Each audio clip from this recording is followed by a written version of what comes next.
الحق حقا وارزقنا اتباعه وأرنا الباطل باطلا وارزقنا اجتنابه اللهم أرنا حقيقة الأشياء كما هي. اعوذ باللہ من الشیطان الرجیم، بسم اللہ الرحمن الرحیم۔ اللہ تعالیٰ فرماتے ہیں قل هو الذی ذرأکم فی الارض وإلیہ تحشرون، کہہ دیجئے وہی ہے جس نے تمہیں زمین میں پھیلایا اور اسی کے حضور تم اکٹھے کیے جاؤ گے۔ قل هو الذی ذرأکم، ذرأ کا مطلب کیا ہوتا ہے؟ ذرأ کا مطلب ہوتا ہے پیدا کرنا، اور اس میں ایک اور میننگ آتا ہے پھیلا دینا۔ جیسے کہ کسان جب بیج کو بوتا ہے تو اکثر وہ بیج کو ایک ساتھ کافی زیادہ بیجوں کو اس طرح پھیلا دیتا ہے، تو زمین میں بیج کو بونا اور پھیلانا اس کے لیے بھی ذرا کا لفظ یوز ہوتا ہے۔ تو اللہ تعالیٰ نے کیا کیا ہے کہ انسانوں کو جو کہ مختلف ان کی کاسٹ ہیں، مختلف ان کے رنگ ہیں، مختلف جگہوں پہ وہ پیدا ہوتے ہیں، سب کی الگ بولی ہوتی ہے اور سب کا الگ خاندان ہوتا ہے، یعنی اللہ تعالیٰ نے منتشر سا کر دیا، پھیلا دیا انسانوں کو اس زمین پر۔ تو قل هو الذی ذرأکم، اسی کی طاقت ہے اور اسی کی قدرت ہے کہ اس نے اتنے سارے لوگوں کو پیدا کیا اور پھر ان کو پال بھی رہا ہے، ان کو وہ رزق بھی دیتا ہے، ان کا پالن ہار بھی ہے۔ کوئی بھی ایسی چیز نہیں ہے کہ جو ہم اللہ تعالیٰ سے مانگیں وہ ہمیں نہ عطا کرے، یا جس کی ہمیں ضرورت ہو وہ اللہ کے پاس نہ ہو، نہیں، وہی تو ہے صرف واحد ذات جو انسان کی ساری نیڈز کو پورا کر سکتا ہے، اور وہی ہے واحد ذات جو انسانوں سے سب سے زیادہ محبت کرتا ہے۔ تو قل هو الذی ذرأکم فی الارض وإلیہ تحشرون، اس نے زمین میں آپ کو اسکیٹرڈ کر دیا، پھیلا دیا، اب کیا کہا گیا؟ اور اسی کی طرف تم لوٹ کر جاؤ گے۔ یعنی یہ نہیں بھولنا کہ زمین میں جو ٹائم ہے یہ لمیٹڈ پیریڈ کا ہے، یہاں سے واپسی ضرور ہوگی، یہاں پہ ہمیشہ نہیں رہنا۔ کوئی انسان 60 سال جی لیتا ہے، 70 سال جی لیتا ہے، کوئی اس سے بھی کم جیتا ہے، کوئی اس سے زیادہ جیتا ہے۔ جتنی بھی زندگی ہوگی وہ ایک لمیٹڈ اماؤنٹ ہی ہے، لمیٹڈ پیریڈ ہی ہے، اس سے نہ ایک لمحہ زیادہ سانس آئے گی اور نہ ہی اس سے کم۔ اور یہ جو ریالٹی ہے یہ ہم اکثر بھول جاتے ہیں نا، کہ ہم دنیا میں اتنے محو ہو جاتے ہیں، دنیا میں اتنے مگن ہو جاتے ہیں۔ دنیا ایکوائر کرنے سے تو اللہ تعالیٰ نے ہمیں نہیں روکا، لیکن جب ہم دنیا کو گول بنا کر کہ بس یہاں پر ہی ساری انجوائمنٹ کرنی ہے اور آخرت کے پرسپیکٹیو کو ہی بھول جاتے ہیں، یعنی کہ جو اللہ تعالیٰ نے ریالٹی ہمیں بتا دی ہے کہ آخرت زیادہ پائیدار ہے، آخرت زیادہ بہتر ہے اور باقی رہنے والی ہے۔ وَإِنَّ الْآخِرَةَ لَهِيَ الْحَيَوَانُ، یعنی وہی تو ہے جو کہ اصلی زندگی ہے، پائیدار زندگی ہے۔ اور دنیا کی زندگی کے بارے میں کیا آتا ہے؟ یہ تو بس کھیل تماشا ہے۔ اب یہاں پر دو ایکسٹریمز آ جاتی ہیں نا، جب ہم اس کو بالکل ہی کھیل تماشا سمجھ کر اپنی ضروریات تک کو پورا نہیں کرتے، ایک رہبانیت کا کانسیپٹ اپنا لیتے ہیں جب کہ ہم نے کوئی ہم ارن نہیں کر رہے، یا ہم دنیا میں محنت نہیں کر رہے، کسی دنیاوی پرپس کے لیے نہیں بھاگ رہے، نہیں محنت کر رہے، تو ہم ایک تو یہ کانسیپٹ ہو جاتا ہے، یا پھر سیکنڈ کانسیپٹ یہ ہو جاتا ہے کہ ایک انسان بہت ہی زیادہ دنیا میں انوالو ہو جائے، ہر چیز دنیا کو سمجھے، یہاں پہ عیش کر لو، یہاں پہ انجوائے کرو، جو وقت ملا ہے بس اس کو جینا ہے، کوئی پرپز نہیں، کوئی میننگ نہیں، زندگی کا کوئی مقصد نہیں ہے۔ اللہ تعالیٰ نے کون سا ہمیں کسی مقصد کے تحت پیدا کیا؟ اللہ تو اتنا پیار کرتے ہیں اور وہ یہ چاہتے ہیں کہ just go and live your life and enjoy your life. نہیں، انجوائمنٹ بھی کرو، اس دائرے میں رہ کے کرو جو اللہ تعالیٰ نے آپ کو دیے ہوئے ہیں، جس چیز کی اجازت دی ہوئی ہے، ساتھ ہی ساتھ آخرت کی تیاری کرو جو کہ زیادہ آپ کے لیے ضروری ہے، جو کہ زیادہ آپ کے لیے فائدہ مند ہوگی، اور جو تیاری آپ نے ہی کرنی ہے۔ اور جب آپ اس کی تیاری کریں گے تو پھر وَإِلَيْهِ تُحْشَرُونَ، جب اس کی طرف جمع کیے جائیں گے اس کے حضور اور اس کے حضور پیش ہوں گے، تو ایٹ لیسٹ آپ کے دل میں ایک سکون ہوگا۔ کہتے ہیں نا، قرآن میں ہی آتا ہے جگہ جگہ کہ جب قیامت ویسے تو بہت ہولناکیوں والا دن ہوگا اور سختی کا دن ہوگا، لیکن جو لوگ اللہ تعالیٰ پر ایمان لائے تھے، جنہوں نے نیک اعمال کیے تھے، ان کے لیے کیا ہے؟ ولا خوف علیہم ولا هم یحزنون، ان کو نہ خوف ہوگا نہ وہ غم کھائیں گے۔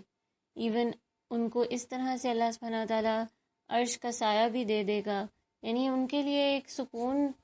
کی کیفیت اللہ پیدا کر دیں گے۔ تو جب ہم حشر میں وَإِلَيْهِ تُحْشَرُونَ، جب ہم اس میدان میں اللہ کے حضور حاضر ہوئے ہوں، جب کوئی کسی کا نہیں ہوگا۔ دنیا میں بھی اکثر ایسے مومنٹس آ جاتے ہیں جب کوئی بھی نہیں ہوتا آپ کا، ٹھیک ہے، you have to stand up on your own feet, you have to take care of yourself, اور آپ نے اپنی زندگی میں جو بھی چیزیں آپ کو حاصل کرنی ہیں اس کے لیے آپ کو محنت کرنی ہوگی۔ People are not going to be there for you every single time, اور ہو سکتا ہے لوگ آپ کو لیٹ ڈاؤن بھی کریں، ہو سکتا ہے لوگ آپ کو جس طرح قیامت کے دن ایک انسان دوسرے کے پاس جائے گا کہ مجھے اپنی نیکیاں دے دو یا تھوڑی سی میری ہیلپ بھی کر دو، تو کوئی نہیں کرے گا نا۔ تو وہ اکثر قیامت کا منظر جو ہے نا، کبھی کبھار اللہ تعالیٰ دنیا میں بھی ہمیں دکھا دیتے ہیں، حالانکہ دنیا میں پھر بھی اتنی ساری بلیسنگز کے ساتھ ہمیں اللہ نے رکھا ہوتا ہے۔ اسی لیے پچھلی آیت میں پہلے شکر گزاری کا بتایا گیا نا، کہ قلیلا ما تشکرون، کتنا کم تم شکر کرتے ہو، حالانکہ اللہ کا تو وعدہ تھا کہ شکر کرو گے تو اور زیادہ ملے گا۔ یہ جو آنکھیں ہیں، یہ کان ہیں، جب ہم پڑھ رہے تھے کہ اگر ہم امیجن کریں کہ تھوڑی دیر کے لیے ہم امیجن کریں کہ اگر ہم نہ دیکھ سکیں تو بالکل کیا ہے، کوئی رنگ نہیں دیکھ سکتے، کوئی منظر نہیں انجوائے کر سکتے، اور کچھ بھی تو دیکھ اور سننے کی کیفیت، اگر سننے کی یہ صلاحیت اگر چھن جائے تو کیا کر سکتا ہے انسان؟ تو کتنا شکر ادا کرنا چاہیے، اٹھتے بیٹھتے چلتے پھرتے اللہ تعالیٰ کی نعمتوں کو دل سے ان کا اعتراف کریں، تو یہ ساری کی ساری نعمتوں کا بھی شکر کرو۔ اللہ سبحانہ تعالیٰ کا وعدہ ہے کہ وہ پھر شکر گزاری پر آپ کو اور زیادہ عطا کرے گا، مگر ان نعمتوں کے ساتھ ساتھ یہ مت بھولو کہ جس طرح دنیا میں کبھی کبھار بالکل تنہا ہو جاتے ہو اور وہاں پہ تمہیں اللہ ہی تھامتا ہے، اللہ ہی سپورٹ بنتا ہے، وہی تمہیں مشکل سے نکالتا ہے، تم خود وٹنس کرتے ہو، تو آخرت میں قیامت میں جب اتنا بڑا امتحان اس کا رزلٹ نکل رہا ہوگا اور ہمیشگی کی زندگی شروع ہو رہی ہوگی، تب اللہ تعالیٰ کی کتنی ضرورت ہوگی، تب کتنا زیادہ اللہ سبحانہ تعالیٰ چاہیے ہوں گے ہمیں کہ ہمارا نامہ اعمال دائیں ہاتھ میں ملے، ہمیں اللہ سبحانہ و تعالیٰ ایک اچھی ڈیسٹینیشن میں، جنت میں، وہ بھی وہاں پہ بھی ہم دعائیں مانگتے ہیں کہ یا اللہ رسول اللہ صلی اللہ علیہ وسلم کا ساتھ عطا کریں، اور انبیاء، صدیقین، شہداء، صالحین کا ساتھ عطا کریں۔ تو پھر اللہ تعالیٰ اسی لیے دنیا میں بھی یہ بتا رہے ہیں کہ تم نے یہاں پہ بھی یہ نہیں بھولنا کہ تم میرے حضور ضرور حاضر ہوگے، اور تمہیں صرف اور صرف میں ہی بچا سکتا ہوں آگ سے، صرف میں ہی بچا سکتا ہوں عذاب سے، اور وہاں پر ہم سب کو بہت ضرورت ہوگی اللہ سبحانہ و تعالیٰ کی کہ وہ ہمیں اجر عطا کرے اور اپنی سزا سے بچا لے۔ آگے ہے وَيَقُولُونَ مَتَىٰ هَٰذَا الْوَعْدُ إِن كُنتُمْ صَادِقِينَ، اور وہ کافر کہتے ہیں قیامت کا وعدہ کب پورا ہوگا اگر تم سچے ہو، یعنی کہ اتنے دلائل دے دیے، پوری صورت ہے اس میں ہم شروع سے پڑھ رہے ہیں، پہلے غور و فکر کی دعوت تھی، پھر وارننگز تھیں، یعنی دوزخ کے بارے میں، آخرت کے بارے میں ایک کلیئر پکچر بتا دی گئی تھی، دوزخ کی ہولناکیوں کا ذکر تھا، پھر یہ بتایا گیا کہ وہ دوزخی ان کی کیریکٹرسٹکس کیا تھیں، وہ سنتے بھی نہیں تھے اور عقل یوز نہیں کرتے تھے۔ پھر بھی دیکھیں یہاں پر آ کر ابھی بھی وہی سوال ہے، اچھا بتاؤ قیامت کب آئے گی؟ عقل ابھی بھی استعمال نہیں کر رہے، یعنی ہر طرح سے سمجھا لیا، ایک ایسا انسان جو کہ صحیح راستے پہ نہیں چل رہا، منہ کے بل چل رہا ہے، ایک انسان جو سیدھے راستے پہ ہے اس کا ذکر کر کے بتا دیا، ہر طرح کی مثال دے کے سمجھا دیا، پھر بھی کوسچن آ رہا ہے کہ قیامت کب آئے گی، جس کے ساتھ کوئی کنسرن ہی نہیں ہے ہمارا، ہمیں اس چیز سے کوئی، یہ بالکل ارریلیونٹ کوسچن ہے کہ قیامت کب آئے گی۔ بھائی قیامت کے وقت کے بجائے اگر ہم اس کی تیاری کر لیں، کیونکہ ہر ایک انسان کی موت کے ساتھ اس کی چھوٹی قیامت تو آ جاتی ہے، تو اس کی ہم نے تیاری کیا کی ہوئی ہے، اس کی کیا پریپریشن ہے؟ جب ہماری موت آ جائے گی اور جب جان نکلنے کی، وہ ایون جان نکلنے کی بھی جو تکلیف ہوگی، اس کے جو رسول اللہ صلی اللہ علیہ وسلم کو بھی ہوئی، کوئی بھی اس سے بری و ذمہ نہیں ہے، ہر ایک کو وہ ایک سختی جھیلنی ہوگی، اس کے بارے میں کوئی نہیں سوچتا۔ دنیا کی تکالیف، دنیا کے پرابلمز، ہم بس دنیا ہی کے بارے میں سوچتے ہیں، اور موت کے بارے میں سوچتے بھی ہیں نا اگر، تو پھر ڈپریشن میں چلے جاتے ہیں یا انگزائٹی کا شکار ہو جاتے ہیں، او ہو یہ تو بہت زیادہ میرے ساتھ، یہ بھی ایک انہونی ہونی ہے، اور اس طرح سے ہم خود کو اذیت دینے لگ جاتے ہیں۔ حالانکہ دیکھیں کہ موت ایک ایسی حقیقت ہے نا، یعنی جو زندگی سے بھی بڑی حقیقت ہے۔ زندگی کا تو ہمیں پھر نہیں پتہ کہ اگلے لمحے ہوگی کہ نہیں، موت کا تو ہمیں کنفرم ہے کہ آئے گی ایک نہ ایک دن، اور جتنا ہم اس کو یاد کریں گے نا، تو ایک پازیٹیو اس چیز کو لے لینا کہ اچھا پھر آخرت کی اچھی تیاری ہو جائے گی، اچھا پھر جو دنیا کی تکالیف ہیں اس کو اچھے سے میں سہ سکوں گی، اور میری یہ جتنی بھی تھاٹس ہیں، کبھی کبھار ہم اوور تھنکنگ بہت کر رہے ہوتے ہیں، وہ الائنڈ ہو جائیں گی۔ موت کی یاد سے بہت زیادہ فرق پڑتا ہے کہ ایک انسان کی سوچ بھی درست ہو، اور اس کی گفتگو بھی درست ہو، اور اس کا کیریکٹر، اس کی باتیں، اس کا اخلاق بھی درست ہو۔ تو اپنی موت کو اور موت کے بعد کے وقت کو جب ہم یاد کریں اور پھر اس کی تیاری کریں نا، پھر یہ دیکھیں کہ اللہ کے حضور، جب یہ پچھلی آیت میں آ رہا ہے کہ تمہیں اللہ کے حضور حاضر ہونا پڑے گا، تو اس ٹائم پہ ایسا کچھ ہوگا میرے پاس کہ اللہ مجھ سے خوش ہوگا، ایسا کچھ ہوگا کہ اللہ مجھے دیکھے گا اور اسمائل کرے گا، اور میرے پہ اس سے اور پیار آئے گا، اور کہے گا کہ تم نے واقعی سچی محبت کی تھی میرے سے، دنیا میں تمہیں نظر نہیں آتا تھا مگر تم نے تو واقعی محبت نبھا لی، اور میں نے تمہیں ہر چیز دی، دے کے بھی آزمایا، لے کے بھی آزمایا، اور تم ہر آزمائش پہ کوشش کر کے پورا اترے۔ یعنی ایسا ہوگا پھر۔ اچھا کبھی کبھار ہم یہ بھی بہت زیادہ اوور تھنک کر لیتے ہیں اور پھر ڈپریشن میں چلے جاتے ہیں، پھر ہمیں وہ ایک ہو جاتا ہے، ڈر لگ جاتا ہے کہ پتہ نہیں اللہ تعالیٰ مجھ سے راضی ہوگا کہ نہیں ہوگا، اور پھر اس میں کیا ہو رہا ہوتا ہے، اور دوری ہو رہی ہوتی ہے اللہ تعالیٰ سے، اور گناہ ہو رہے ہوتے ہیں، مایوسی کی طرف انسان جا رہا ہوتا ہے۔ تو نہیں، آبزرو کریں خود کو، ایک بیلنس رکھیں نا، ایک بیلنس ہونا چاہیے۔ اللہ تعالیٰ کو جاننا بہت ضروری ہے، اور اس کی محبت دیکھیں، وہ ایک ماں سے کتنا زیادہ پیار کرتا ہے، اور پھر یہ بات کہ اس نے بھی ایک اپنی رحمت کا صرف ایک حصہ دنیا پر عیاں کیا ہے، ابھی تو 99 حصے اس نے آخرت کے لیے رکھے ہیں۔ تو کہیں کوئی قربانی آپ کے وقت کی، آپ کی صحت کی، آپ کے جذبوں کی، آپ کے مال کی، کسی بھی چیز کی قربانی آپ نے دنیا میں دے دی، تو اب نہ کڑیں، اب نہ جلیں، اب نہ اپنے دل کو ہلکان کریں، اللہ کے سپرد کر دیا ہے نا۔ آپ کے صبر کا چرچا زمین اور آسمان میں ہوگا، آپ کے صبر پر اجر وہ رب خود دے گا۔ کیا کیوں آتا ہے سورۃ الانسان میں، اللہ فرماتا ہے وَسَقَاهُمْ رَبُّهُمْ شَرَابًا طَهُورًا، اور ان کا رب ان کو پاکیزہ اور ستھری شراب پلائے گا۔ ایسی شراب، دیکھیں شراب دنیا میں حرام ہے نا، پر جو انسان اللہ کی خاطر دنیا میں حرام کاموں سے، غلط کاموں سے، ان چیزوں سے جو اللہ نے منع کی ہوئی ہیں، ان کے قریب بھی مت جاؤ، چاہے جتنی خواہشات ابھر رہی ہوں، چاہے جتنا مرضی آپ کا نفس آپ کو کہہ رہا ہو، اکسا رہا ہو، نہیں جاؤ، نہ کرو وہ کام۔ جو انسان یہاں صبر کرے گا، وہاں پہ اللہ تعالیٰ وہ ساری چیزیں اسے خود دے دے گا۔ تو اللہ سبحانہ و تعالیٰ کی تو اس شان ہے نا کہ وہ تو اپنے وعدے پہ پورا اترتا ہے۔ یہ تو بندے ہیں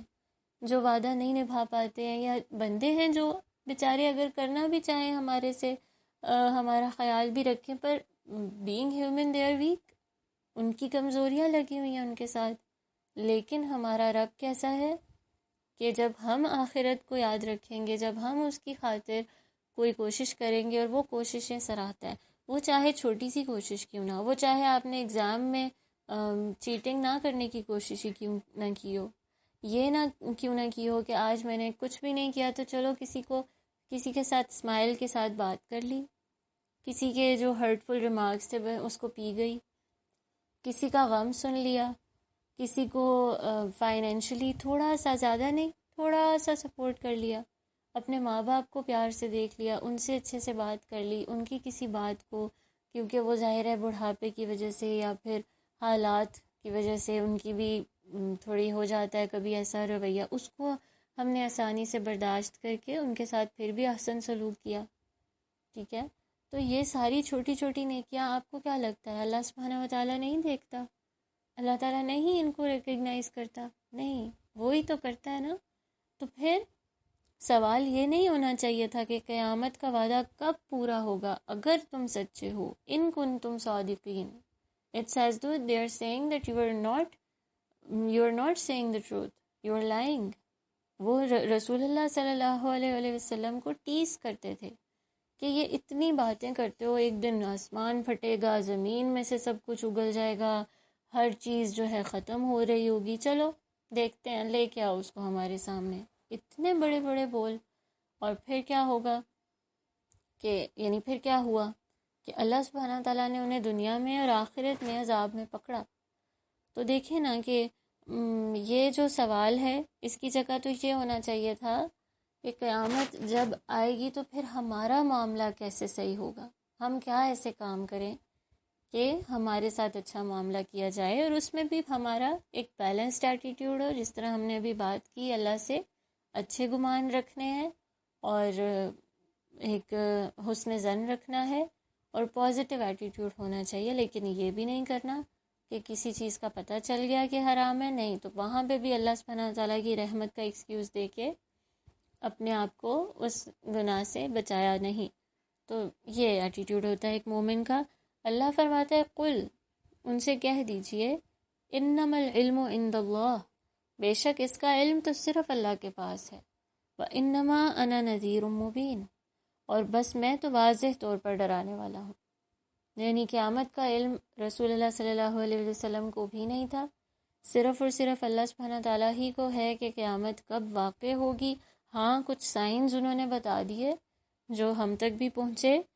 کہ قیامت کے قریب یہ سب کچھ ہوگا، مگر جو اصلی میں قیامت آئے گی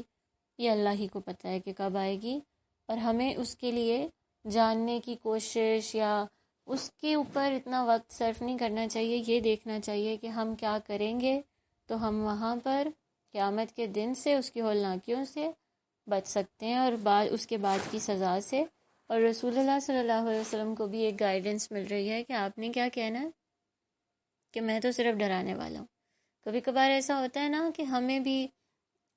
ہمیں یا تو کوئی اور انسان بہت سارے نصیحتیں کر رہا ہوتا ہے، ہمیں تب تک سمجھ نہیں آتی ہے کہ جب تک ہم we don't learn it the hard way, جب ہم مشکلوں سے گزر کے وہ سیکھتے نہیں ہیں۔ اسی طرح سے کیا ہوتا ہے، حالانکہ ہونا کیا چاہیے کہ ضروری نہیں کہ خود ہی گرو، خود ہی اس راستے پہ چلو، اس ڈینجر زون میں جاؤ اور پھر خود ہی ٹھوکر کھاؤ اور پھر آپ اس اپنے سبق سے سیکھو۔ دوسرے لوگوں کے ایکسپیرینسز سے اور ان کی باتوں سے، ان کی گائیڈنس سے بھی سیکھنا چاہیے۔ اور اسی طرح سے کبھی ہم کسی کو دعوت دے رہے ہوتے ہیں یا کسی کو کچھ سمجھاتے ہیں تو اس انسان کو سمجھ نہیں آتی، یا پھر وہ اپنے ایٹیٹیوڈ کو یا اپنے اس کو رویے کو اور اپنے بیلیفز کو چینج نہیں کرتا، نہ ہی اس کے لیے ریڈی ہوتا ہے، تو پھر کیا ایٹیٹیوڈ ہونا چاہیے انسان کا؟ ہاں ریمائنڈرز دیتا رہے کسی نہ کسی طرح سے، جب حکمت سے آپ کو موقع ملے تو آپ اگلے کو سمجھا لو، لیکن ویسے کیا ہے آپ کی ڈیوٹی کہ آپ نے صرف ڈرانا ہے، اس میں حزن میں نہیں جانا کہ یہ کیوں نہیں سمجھ رہے۔ رسول صلی اللہ علیہ وسلم کے لیے بھی آتا ہے نا کہ وہ بھی بہت زیادہ پریشان ہو جاتے تھے کہ یہ لوگ آگ سے بچ جائیں، کسی طرح سے اپنے آپ کو تباہی کے دہانے پہ لا کے انہوں نے کھڑا کر دیا ہے، اس سے یہ لوگ بچ جائیں۔ اتنی خیر خواہی تھی، ہمیں ہے ایسی خیر خواہی؟ ویسے ایک یہ بھی لیسن ہے نا کہ ہم سوچتے ہیں کسی کے بارے میں کہ ہائے اس کا آخرت میں کیا بنے گا، اگر یہ یہی کام کرتا رہا یا کرتی رہی تو اس کا کیا ہوگا، اور پھر اس کے لیے کوئی محنت کریں، اس کی کوئی جھڑکی بھی سننی پڑے تو چلو کوئی بات نہیں۔ رسول اللہ صلی اللہ علیہ وسلم نے تو پتھر سہے تھے، تانے سہے تھے، لوگوں کی طرح طرح کے ان کے لوگوں کے غلط رویے سہے تھے، اور بھلائی کس کی چاہتے تھے؟ انہی لوگوں کی جو رسول صلی اللہ علیہ وسلم کو نقصان پہنچانا چاہتے تھے، ان کو ایون قتل کرنے کے منصوبے بنا رہے تھے۔ لیکن رسول صلی اللہ علیہ وسلم چونکہ وہ رحمت للعالمین تھے، ان کی خیر خواہی چاہ رہے تھے، یا کسی طرح یہ ڈریں اور آگ سے بچ جائیں، وہ آگ جو حق ہے، وہ آگ جو حقیقت ہے،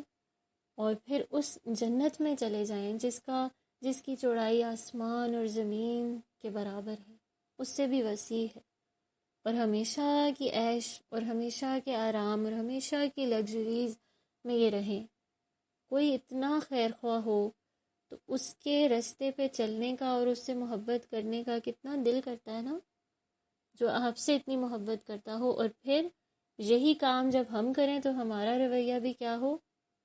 کہ ہم نے صرف پہنچانا ہے،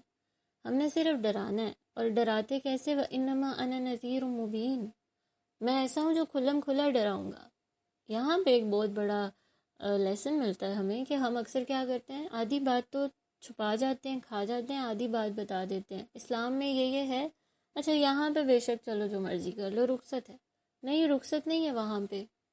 کیوں آپ نالج کو چھپاتے ہو؟ کیوں آپ علم کو چھپا رہے ہو، ہائڈ کر رہے ہو لوگوں سے؟ کھل کے ڈراؤ، کھل کے بتاؤ، کھل کے ایک ایک چیز واضح کر کے رکھو دوسروں کے سامنے۔ تو وہ کیا تھے؟ نذیر مبین، یعنی کہ ایسے ڈرانے والے تھے جو واضح طور پر ڈرا رہے تھے، کیونکہ وہ سچی خیر خواہی چاہتے تھے، ان کا کوئی ذاتی مقصد نہیں تھا، یا یہ مقصد نہیں تھا کہ مجھے کوئی فائدہ حاصل ہو جائے۔ اور ہر میسج جو تھا رسول اللہ صلی اللہ علیہ وسلم نے ہم تک ایز اٹ از پہنچا دیا، اس میں کوئی تبدیلی یا کوئی ایڈیشن سبٹریکشن نہیں کی، بلکہ ایسے ہی بتا دیا، ایسے ہی سکھا دیا ہمیں جیسے اللہ سبحانہ وتعالیٰ نے کہا تھا۔ تو اللہ کرے کہ ہم پھر اس میسج پہ عمل بھی کریں، اور ہم بھی اللہ سبحانہ وتعالیٰ کے اور قریب ہوتے جائیں، اور اللہ سے دنیا بھی مانگیں، دنیا کی بھی جو بھی نعمتیں ہیں ان کو بھی انجوائے کریں، دنیا کو ایکسپلور کریں۔ اسی صورت میں آتا ہے کہ زمین میں چلو پھرو، فمشوا فی مناکبہا، اس کے اور اس کے رزق میں سے کھاؤ، یعنی اس میں چلو پھرو اور اس کے رزق میں سے کھاؤ۔ تو سارا کچھ انجوائے کرنے کا بھی اللہ نے کہا، لیکن یہ مت بھولو کہ واپسی بھی ہوگی، یہ مت بھولو کہ فائنل جو ڈیسٹینیشن ہے وہ یہاں پر ہی ہے، وہ اللہ کے پاس ہی ہے۔ And be happy on this reality, be happy, accept it with whole heart کہ ہاں جانا ہے، اور شکر ہے کہ جانا ہے، الحمدللہ کہ جانا ہے، اللہ سے ملاقات کرنی ہے، رسول اللہ صلی اللہ علیہ وسلم سے انشاءاللہ ملنا ہے، ان کے صحابہ کرام رضی اللہ عنہم کے ساتھ رہنا ہے، ان کی سٹوری سننی ہے، اور اس کے اہل بھی پھر بننا ہے، کچھ نہ کچھ جو قربانی دینی ہے یا پھر جو بھی محنت کرنی ہے وہ بھی ہم کریں گے انشاءاللہ۔ اور پھر آپ کی جب آپ کا ویژن درست ہوتا ہے، وہی جو ہم نے یہاں پہ پڑھا تھا شاہین کے بارے میں کہ نظر اس کی آسمان پہ ہوتی ہے، جب آپ کا ویژن آپ کی زندگی سے بھی بڑا ہو، مقصد اتنا بڑا ہو، تو پھر ہی کیا ہوتا ہے، اس دنیا میں بھی، اس زندگی میں بھی ایک انسان پھر ہارتا نہیں، پھر اپنی زندگی کو بھرپور طریقے سے جیتا ہے۔ ٹھیک ہے، تو اللہ تعالی ہم سب کو اس کی توفیق عطا فرمائے۔ کل آگے انشاءاللہ چلتے ہیں۔ جزاکم اللہ خیرا کثیرا، سبحانک اللہم و بحمدک، اشہد ان لا الہ الا انت، استغفرک و اتوب الیک۔